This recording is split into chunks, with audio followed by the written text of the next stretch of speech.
Hi guys! Welcome to my channel Lunatic Cooking. I am Luna and today we're taking a trip down memory lane with one of the very first recipes that I've ever learned and an absolute Italian staple, pasta bolognese, or as it's originally known, ragu alla Bolognese. Let's go!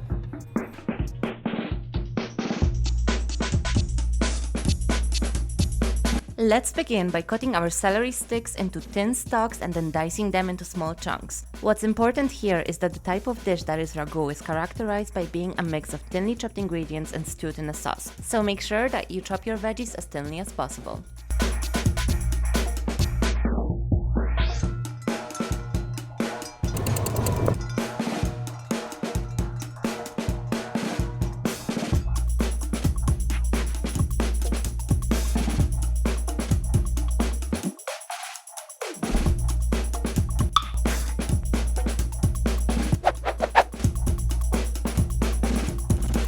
Next, you will want to skin and chop your carrots. Carrots are vital in this recipe, as you may know that we do not use any fresh tomatoes in ragu alla Bolognese. The signature sweetness is actually derived from carrots and onions. Also, you'll see that I opted for a medium chop here. Please don't come for me, but I just got my nails done and I'm still learning to maneuver around sharp kitchen utensils. Also, you may wish to note that we will use a couple of non-standard ingredients in this recipe and I will explain the use of them to you, but for now, you just keep on chopping.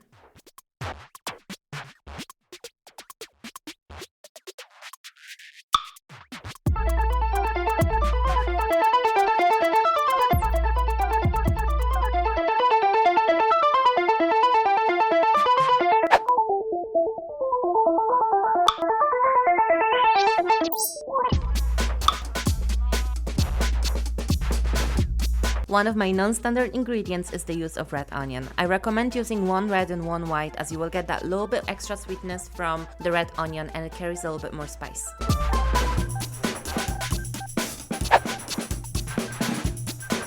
Garlic is another non-standard ingredient. I recommend it because it adds another dimension of spice.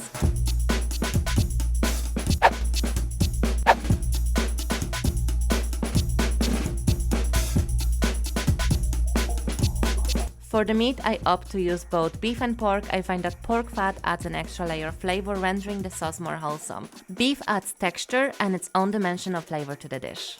For all my vegetarian friends out there, I have made this with corn mince before and I have to say that it tasted almost identical, so I would highly recommend that. Make sure that you break the fibers of the meat thoroughly. You can use spatula or your hands. I like to get in there with my hands because I find that it just gets results the quickest, but you do you, boo.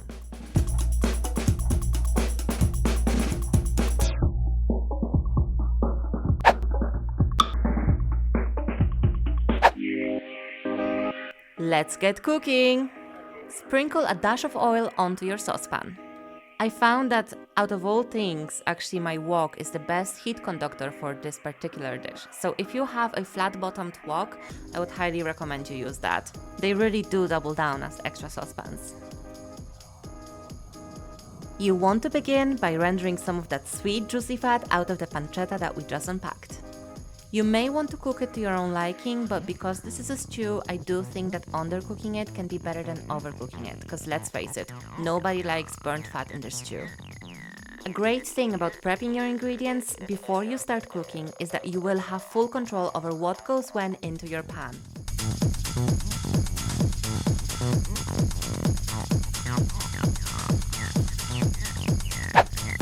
After a couple of minutes, add your veggies.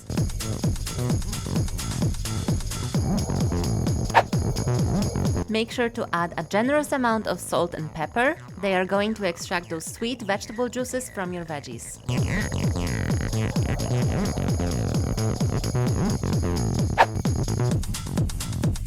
Once the vegetables have cooked a little bit and softened up, add your meat. Make sure that you really get in there with your spatula. I even go as far as using two. Just remember that the more you break apart your meat, the better the consistency of your ragu.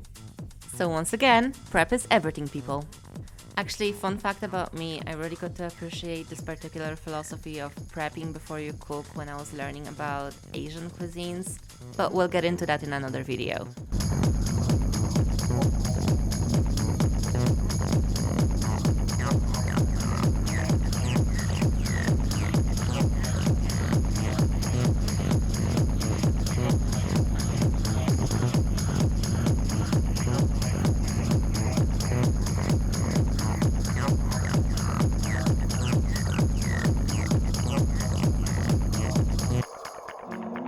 Once your meat has cooked through a little bit and you have broken it apart, add a mixture of garlic, onion and sweet paprika powder. This again is somewhat non-standard. Onion and garlic powders, I find, are my most commonly used pairing of spices. They tend to add a little bit of sweetness, a little bit of spice, just a little bit of oomph. Paprika is an absolute must in my book. It brings some aromas of onions and carrots and meat all together and creates a fantastic bridge between all of the flavors. Another great thing about this recipe is how quickly it all comes together, despite the long cooking process, obviously.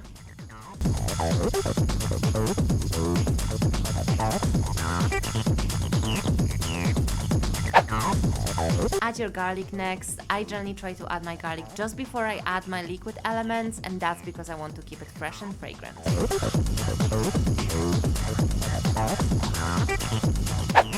Next is red wine, and it is completely optional. Add half or full tube of tomato paste. It's up to you, I only had half. Now add your chicken or beef stock. Add hot water until it feels like there's a little bit too much water in your stew. Trust me, it will fizzle out. Next, you might want to pump it up on that salt and paprika front. I tend to add quite a lot. Now I'm gonna add some frozen veggies. This again is non-standard and probably controversial in Italy. It's time to pop that lid on, and the toughest part is the wait. Don't forget about the bay leaf.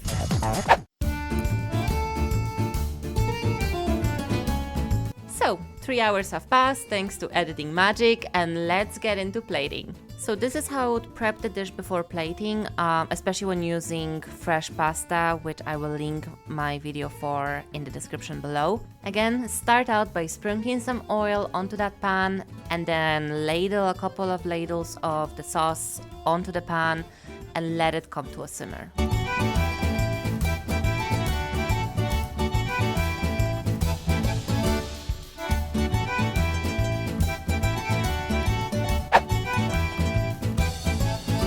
Once the sauce is simmering, add in your pasta and mix it through with ladle, tongs, whatever you have, whatever is easiest. I'm quite clumsy, so I can't recommend a very good method. Whatever you do, just make sure that the sauce goes onto the pasta. That's definitely key in this dish.